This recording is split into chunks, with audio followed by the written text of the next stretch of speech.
বান্দরবনের জামছড়ি সীমান্তের বাসিন্দা দেলোয়ার হোসেন দায়িত্ব পালন করছেন আনসার সদস্য হিসেবে। সেই সুবাদে সীমান্তে গিয়ে সচক্ষে দেখেছেন কি হচ্ছে মিয়ানমারের অভ্যন্তরে।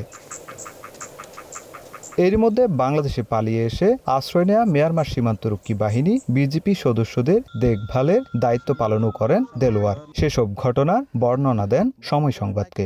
জানটাবানি তো বিজিবিরা তাহলে আরকানা আর্মি হচ্ছে ওরা এখন দুজনের সাথে সংঘর্ষ চলতেছে, খাইতে না পারে এবং চলায় কোনো সমস্যার কারণে এরা বাংলাদেশে চলে আসছে আর কি। বাংলাদেশ সীমান্তরক্ষী বাহিনী বিজিবির জামছড়ি ভিউপি, এই ভিউপি থেকে 1 কিলোমিটার দূরে বাংলাদেশ মিয়ানমার সীমান্ত। এই সীমান্তে মিয়ানমারের অভ্যন্তরে তুমুল লড়াই হচ্ছে মিয়ানমারের সীমান্তরক্ষী বাহিনী বিজিবি ও দেশটির বিদ্রোহী গোষ্ঠী আরকান আর্মির মধ্যে। এই সংঘর্ষের জের ধরে গত কয়েকদিন ধরে বাংলাদেশ অভ্যন্তরে পালিয়ে ঢুকে পড়েছে মিয়ানমারের সীমান্তরক্ষী বাহিনী বিজিপি ও সেনাবাহিনীর সদস্যরা। ভিশন এসে নিয়ে এলো মানিব্যাগ গ্যারান্টি অফার।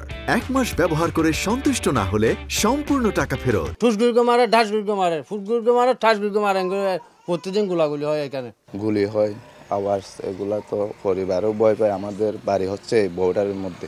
হিন্দু গুলি যদি আর গাত আসবে বলি আর বই করি। বাংলাদেশে এগুলো গুলি আসতেছে মেম্বারের গায়ে, আমাদের মেম্বার এলাকার মেম্বারের গায়ে বসে।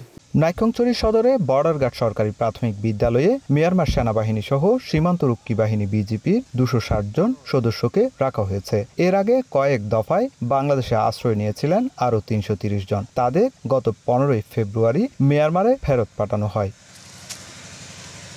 সুজাউদ্দিন রুবেল, সময় সংবাদ, বান্দরবান।